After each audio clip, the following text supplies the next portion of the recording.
Well, hello, ladies and gentlemen. Welcome back to the channel. I'm joined by a special guest, ex-police officer Gary Waterman, turned a whistleblower and a bit of a troublemaker for the establishment. Welcome to the channel, Gary. How are you? Hi, Mayor. Yeah, not too bad at all. Thank you very much. Um, People who watch this channel are already familiar with what I do in terms of we try to expose establishment, and that includes all the institutions from the police, who I've got so many examples, to the government themselves and the quangos or the bureaucrats, civil service. There are a lot of problems. At best, at times they make mistakes. At worst, sometimes there's actual complicity in the corruption. Some people might already know what you've been up to, but for those who don't know Gary Waterman, just tell us about yourself in terms of background, because your profession before. Yeah, of course. So forgive me if I'm repeating what you've already heard, but I was a police officer in 2000. I joined Kent Police and I was like a frontline police officer. So I had two roles. I was a response officer, which is what you see on the street going to all the jobs when the public calls in. And then I was also a local beat officer, if you like. So I had a specific area that I dealt with. In 2006, I had transferred down to Dorset in the south of England. And I worked in the police there, and I was again the same roles. So initially, I had the response officer role, and I was a beat officer, but I was also I became a non-substantive acting sergeant, if you like, for about 5 years, which meant I was in, I suppose, the supervisor for a team of those response officers that would go out and deal with the calls from the member of the public. Yes, and of course, your experience, you've dealt with a lot of weird stuff, I guess, and you've dealt with criminals, and but then you had your colleagues and the actual the bosses and the police themselves, different police obviously forces. You then started discovering certain things, and you noticed certain issues, especially more recently as well. What's going on with that in terms of the care system? You mentioned something Yeah, about the care system. Yeah, so I basically uncovered. Now, I was in the police for 18 years, and I've now worked out that the biggest criminals of all, far bigger than any of the criminals I ever dealt with, are our own establishment. And that started with me, started very small, and it snowballed very quickly. So, through a company that I was part of, I identified forged bank documents that appeared to have been produced by somebody within the treasury of a bank itself. Mhm. This led to obviously me trying to find out why our company appeared to be using these documents. And it led to me then identifying that various government organizations were actually involved with a system of fraud, allowing those documents to be used throughout society by certain companies.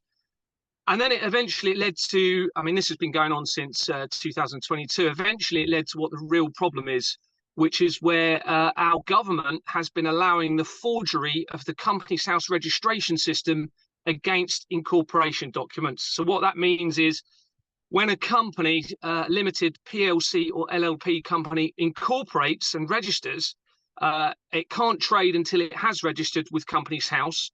And when they start up a company, they fill out an incorporation document, okay, Yeah. with a signature, name and address of the director, secretary, etc. And on the top of that document, you'll have the company name or the proposed company name.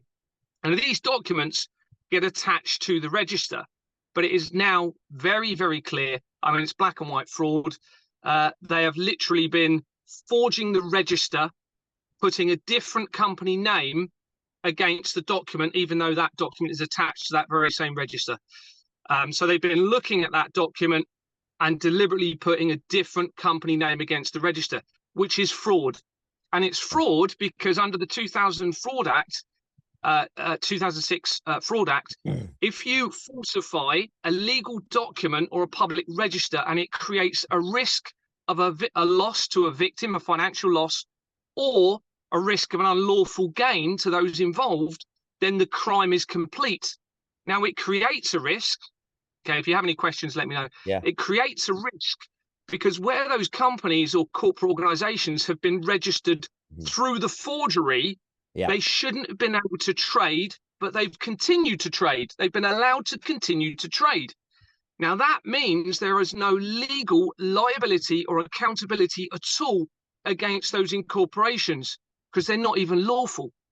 And of course, this is a deliberate deliberate scheme that our very own government has been involved in. And that means these corporations can get away with, for example, I'll give you an example, child trafficking and money laundering, drugs trafficking, illegal weapons companies, illegal pharmaceutical companies that then can't be held accountable for any health implications, let's say from vaccines or from any other pharmaceuticals. And the very forgery, don't forget, back at the beginning, is by our very own government, because the government control the register in the first place. Okay, it's Companies House in the UK. It's a government-run organisation, and they have unquestionably been involved in the forgery in the first place, because they control the register where the documents are attached to, and obviously they input the information onto the register from those incorporation documents. So obviously it's been going on for a while, and you would assume you've done your research, I guess. So you have evidence. You would assume that some other people might have discovered certain things over the last few years, over the last few decades. And based on your research, has anybody, for example, tried to approach, I don't know, MPs or the government or the head of the police forces? Anybody? Has there been any attempt, at least, or has there been attempts and they've been ignored? Do you know anybody that's tried to do something? Yeah, well, obviously, I've made numerous attempts since 2022, and all of those attempts are documented, referenced. I've got a nearly 100,000 word statement and thousands of supporting documents. But prior to me, you had a guy called Gordon Bowden. I can't remember what year he was investigating this, but he started to identify a potential large-scale fraudulent activity using the Companies House registration system. Now, what he had identified was a particular address that was being used by around 260,000 companies to register companies at an address, but that address appeared to be empty. Now, Gordon unfortunately passed away, and I don't think he was actually able to identify what the real issue was in all of this, which was the forgery that I've just talked about. But of course, what he was onto was another element of the fraud through Companies House, where there is no, and there never has been, any verification of company registrations. So you and I could create a company in a false name with an empty address or a false address that we have no affiliation to. We can then continue to trade, get up to whatever we want. Of course, there is no legal liability or accountability. How can we be traced if we've used an empty or false address? You know, it's very difficult, isn't it, for somebody to then file court papers against us, for example, if we're not using our real name or not using our real address. Now, the Companies House registration system, they panicked over this. And although they were started in 1844, on the 26th of October 2023, a year or so after I started reporting this, they publicised a proposal to verify some company registration details, but only some. Well, that's not good enough, because it means they can be selective and allow politicians or anyone else in high profile positions to continue to use this system of fraud. And I'm not exaggerating when this is the root cause of most of the problems we are seeing in the world. So everything that everyone is talking about at the moment, all comes back to and relates to this, including all of the scandals that we're seeing. The Horizon, Fujitsu, Royal Mail scandal, the largest miscarriage of justice in the UK is because of this system of fraud. Okay, the Gaza conflict that's going on is linked very closely to this. The Ukrainian war that's going on is linked very closely to this because of the weapons manufacturing companies. They're part of the fraudulent system as well, and it all links through into child trafficking. But I won't go into too much detail about that. But no, Toto, you're saying that these systems, and I'm guessing the same problem will probably exist in America and in Canada, that their own version of it, that these systems are used not just for basic, because when you first started talking about it, it sounded just like white collar crime. It's just fraud, and maybe like tax evasion, or money laundering. But these systems, because it's basically flawed, or it's built to be flawed, are used by criminals, not just people like politicians, but also outsiders, like obviously certain people, weapon manufacturers or bad people, to also have blood money in the economy around it, and also to cover it up, right? Yeah, absolutely.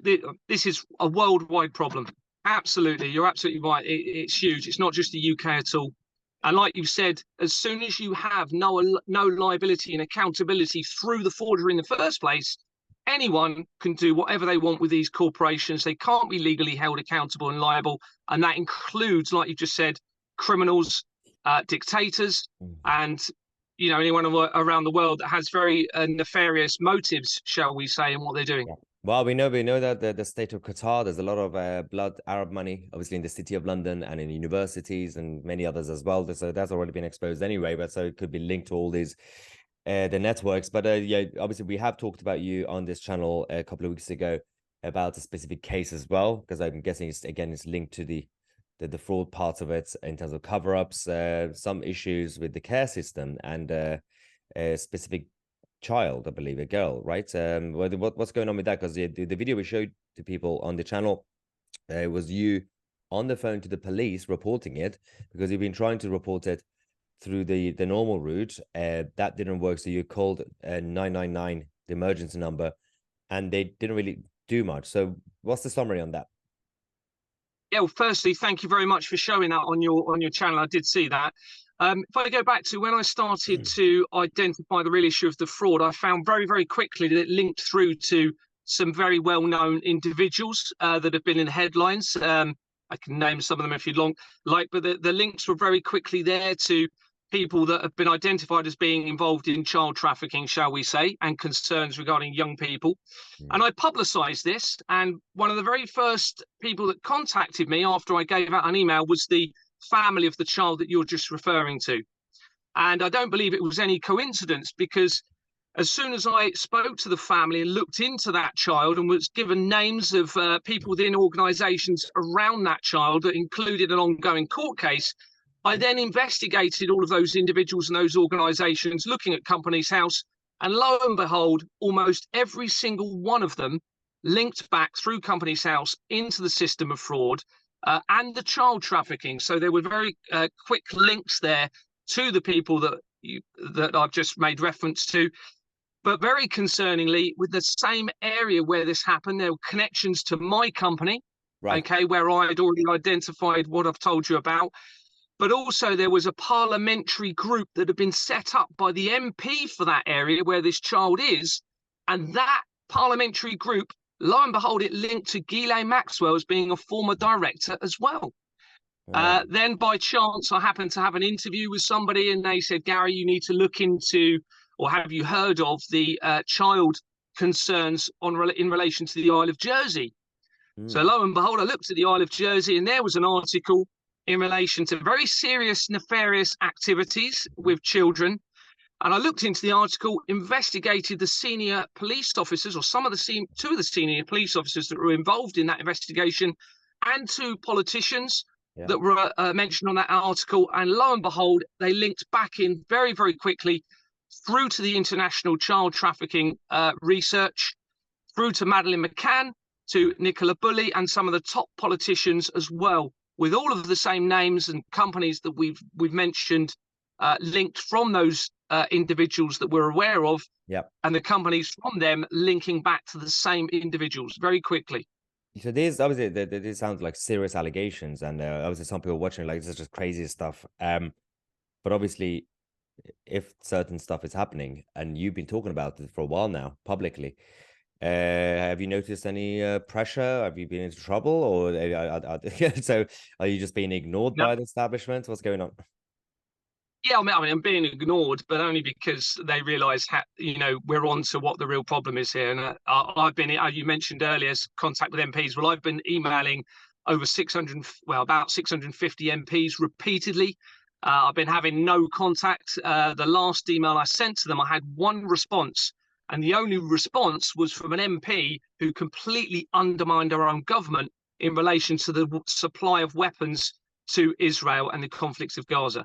I've had no other responses about all of the other stuff. And obviously, I've made multiple reports, not only to my previous force, but to Action Fraud. In fact, to nearly every police force in the country. I've had one response for one of those forces.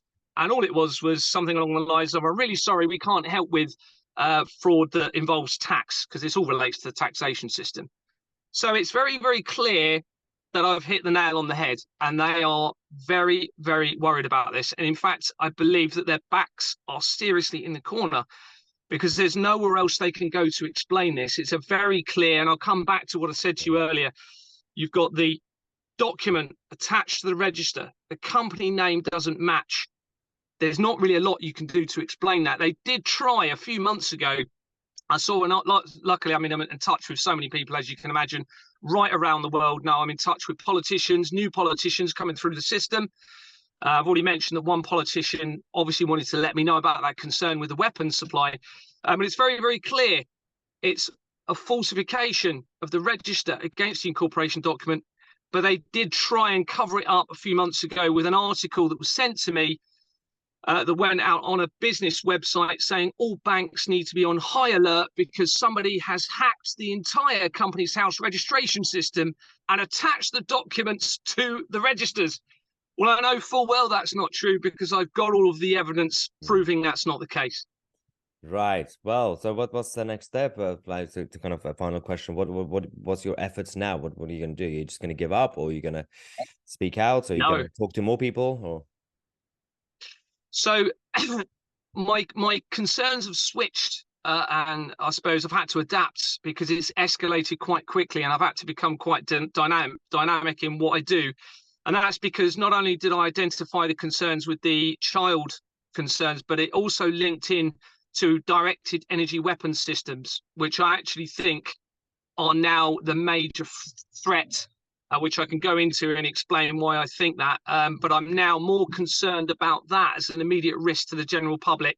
So I'm focusing on that. And I've got lots of group meetings with international health experts and technology experts that are discussing this very subject with me. So I can imagine, because obviously on this channel, we talk a lot about certain things that's happening in a globalized world, international entities, for example, whether it's the World Health Organization with their pandemic treaty, they're obviously lobbying all the countries to make sure everybody's full on the line. Because it's interesting how, yeah, there's been a couple of times some countries, some governments been skeptical about it, but at the end of the day, they all fall behind the same line. Same thing with the digital currencies, for example, going around the world. Seems to be everyone just essentially following it. There might be one or two at times countries opposing it, but it feels like there was a time when humanity was based on competition and differences, even countries. But it seems like the world order that they talk about since the 40s and 50s, even the enemies, they're all playing the same game. As in, for example, we can say the West is the West, and then you have Russia, then you got China, and you got Iran. They have differences, and they fight and all that, but they're all still part of the same thing. There's the same system. It's just obviously their own. So they call themselves Eastern globalists, Western globalists, but nobody comes out to, for example, expose the other one. Nobody comes out to, for example, ruin the game. Because I feel like everybody has something on each other, and it's a bit of a mess. You would assume that, you know, if one country is rogue, the system will be different, and they will be exposing the Americans or the Germans or whatever.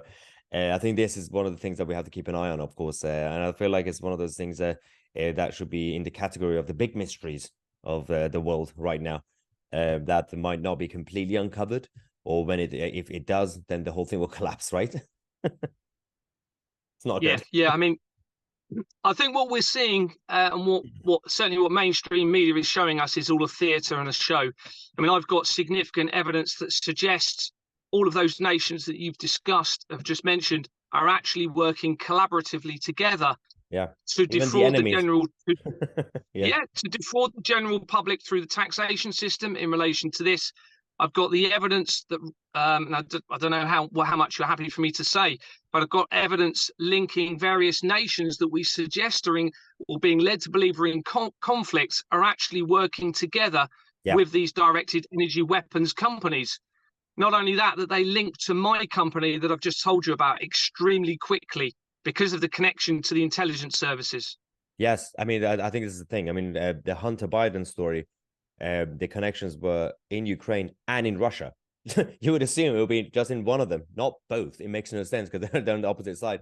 But there've been so many stories. But thank you, Gary. Obviously, we'll keep an eye on this. Obviously, when more things come out as well, we'll focus on this. We always have to make sure to expose fraud and any wrongdoings inside the country, outside the country, across the whole world. We live in a globalized world. So a special thank you to Gary Waterman for coming on the channel, and we'll keep you guys posted.